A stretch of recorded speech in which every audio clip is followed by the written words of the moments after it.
Our rules are simple, but the challenge is great. All dinos will be explored in this challenge, but only reasonable underdogs voted on by the community will be considered for grading. Equipped with official server cap saddles, our 19 contenders will be backed by the commanding presence of a loyal Uteranus providing that extra boost. All competitors will go into battle with food to provide a healing effect. Herbivores will have plenty of sweet veggie cakes, and carnivores and omnivores will have cooked meat. It's important to note that tames in this series aren't typically used during boss battles because of the amount of mutations you need to make them competitive. But all dinos competing will have around 23,000 health and 1200% melee. This will give them all a fair shot at defeating at least one of the guardians. It won't always be feasible to reach these stats depending on the dinos I'm using, but I'll let you know the amount of mutations and levels it took in order to reach it. All competitors start out with 50 base health and melee and 40 points in everything else before I apply mutations and experience levels. You can decide on your own servers if the juice is worth the squeeze. Competitors are required to fight the megapithecus, broodmother, then dragon on all difficulties, starting with gamma, then beta, finishing with alpha. Their success will be annotated on this scorecard with a pass or fail system. Clearing all the bosses earns them a gold boom medal. Silver is awarded for clearing beta, bronze is for clearing gamma, and the chunk of shit is for an unworthy performance. Once all expansion creatures are finished, the gold medal winners will test their strength against the overseer for the finale. Now let's introduce our competitor and see if they have what it takes. Basilisk. This sexy snake is introduced on Aberration and can usually be found with its 3 forked tail sticking out of the ground as it waits for you to approach. It comes equipped with a poison breath attack that explodes on impact, dealing significant damage, and its bite is also venomous, causing torpor to shoot up rapidly. The stats required for this competition were reached with 15 mutations and 45 experience levels. 0 mutations and 5 levels went into health, and 15 mutations and 40 experience levels went into melee. Now let's see if they have what it takes. The green portal is up and the danger noodles are ready to slither into the gamma megapithecus arena. With the introduction of Aberration on Ark Survival Ascended, they made the Basilisk breedable, which is awesome. This means that you can mutate the heck out of them to your heart's content. This is a long creature that doesn't exactly maneuver very well, but it packs a hell of a punch. The thing I like most is how awesome they are at blocking. And honestly, I was kind of surprised that their drag weight is lower than Commander Utes. This means that we can block the broodmother later on, and I can tell right off the bat that it's going to be effective.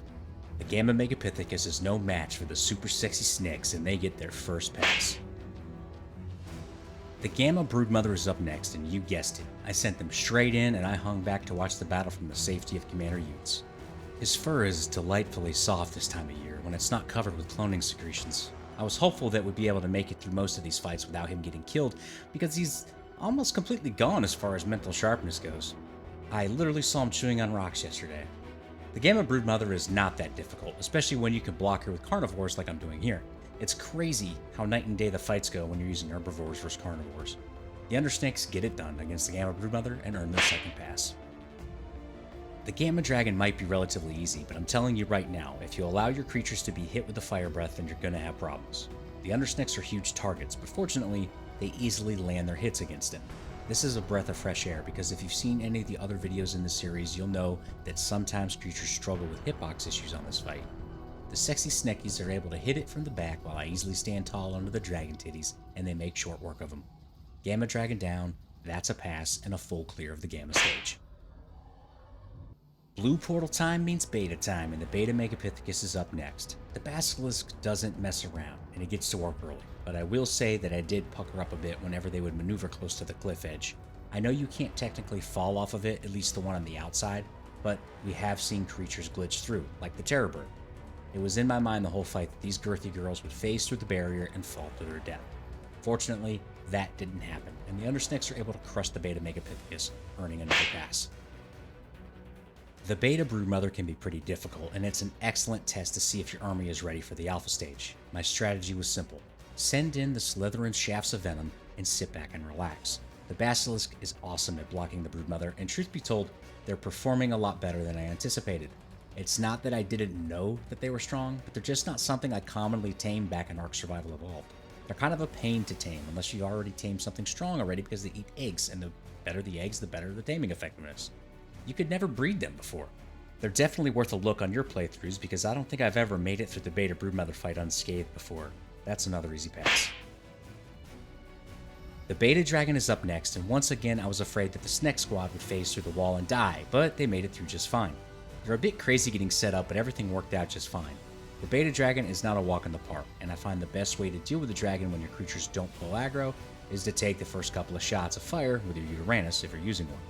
You can easily take 3 shots of fire without dying, but you have to be sure to position yourself under the dragon like I do so he can't hit you.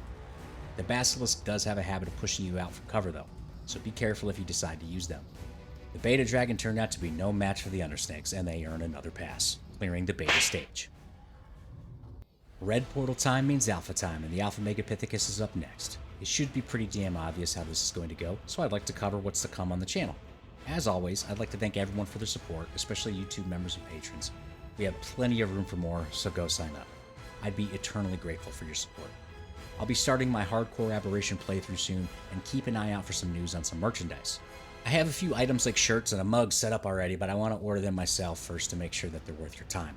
I'll also be hopping in stream from time to time for various games, so please hop in and chat for a while if you see me streaming.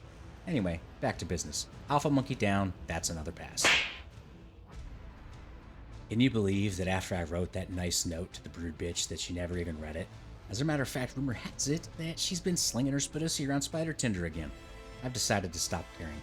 I'm gonna start searching for new ass myself and pretend I just don't care. Maybe that will have her crawling back. I mean, I don't want her back.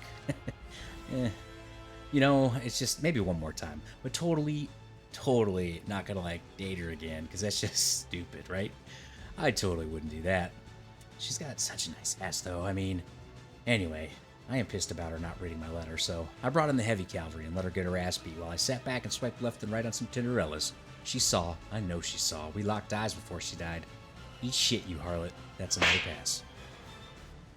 The Alpha Dragon is up next, and I was pretty confident, but you just never know with this guy. All it takes is a couple times of your creatures getting burnt alive, and it's over. The Basilisk can't suck down sweet veggie cakes like herbivores can. The first landing turns out to be a huge success, and we get the dragon down to less than half health. This is huge, and it gives me complete confidence that the Undersnakes are going to pull this off. Sure as shit, second landing goes just as well, and the Basilisk proves that they're definitely not an underdog, taking out the dragon, earning a pass, and clearing all the stages. Heading over to the scoreboard, the Undersnakes are awarded a gold boom medal for clearing all the stages. I'd like to talk about something serious for a second. I received a message recently where someone thanked me for a video they liked because they're going through a tough time, and it really cheered them up. I take mental health seriously. I've spent the last 22 years in the military, and I've dealt with a lot of loss, and I've mentored and have been mentored by a lot of different people over the years in things related to mental well-being. It's serious stuff, especially after everything this world has experienced the past several years. I know life can be stressful, and I know things can feel like they're never going to get better. I've been there. I've been to that dark place before. Just want to say that I know I thank you all for support all the time, but I'm here for you too. If you need to vent or want to talk about anything, especially if you're going through a rough patch, my door is always open. You're not alone, no matter how much you think you are. Thank you so much for watching, and I'll catch you on the next one.